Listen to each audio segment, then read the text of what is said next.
ओम नमः शिवाय। मैं पूजा अपने दर्शकों के लिए लेकर आई हूँ वीरभद्र की कथा एवं उनका मंदिर निर्माण।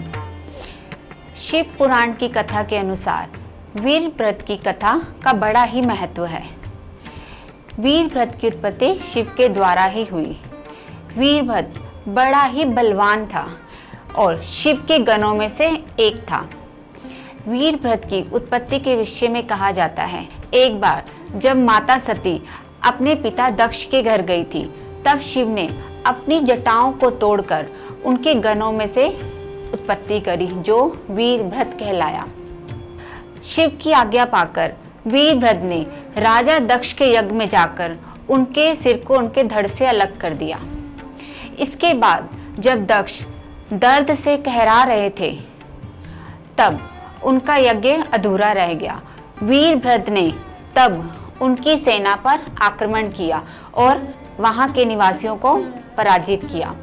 जब इस बात का पता विष्णु, ब्रह्मा जी और नारद जी को पता चला कि दक्ष का यज्ञ अधूरा रह गया है और उसमें किसी प्रकार का विघ्न आ गया है, तब उन्होंने शिव को समझाने की कोशिश की, लेकिन पहले तो शिवजी जी ने बिल्कुल भी बात नहीं मानी।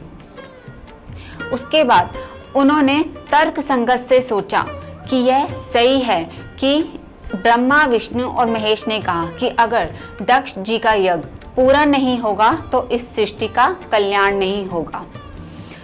इसको सुनने के बाद शिव ने उनकी बात मानी और कहते हैं, दक्ष के धड़ पर उन्होंने भेड़िए का धड़ लगाया और इस यज्ञ को पूरा किया। वीरभद्र बड़ा ही बलशाली है, जिसे शिवजी जी की कृपा से कितने ही राज्यों पर विजय प्राप्त की और असुरों का संहार भी किया। कहते हैं अनंतपुर दक्षिण एरिया में आज एक वीरभद्र का बड़ा ही मंदिर है। कर्नाटका में यह मंदिर स्थित है। कहते हैं कि वहां पर बड़े बड़े इंजीनियर वहां पर देखने के लिए आते हैं, क्योंकि वहां पर एक खंबा स्थित है। उसके अतिरिक्त 3 खंबे और हैं, जिनसे यह बड़ा है, लेकिन इसने अपना संतुलन बनाकर रखा है।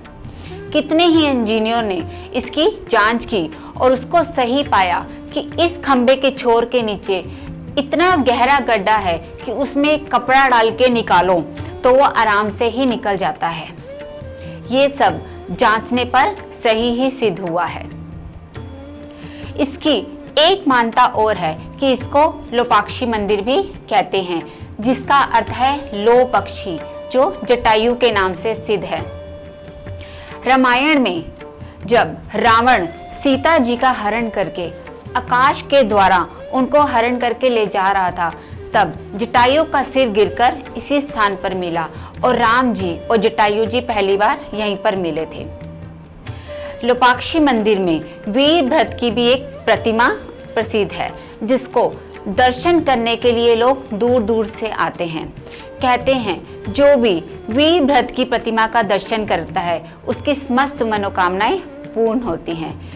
शिवजी जी की कृपा से वीरभद्र को इस प्रकार की ख्याति प्राप्त हुई।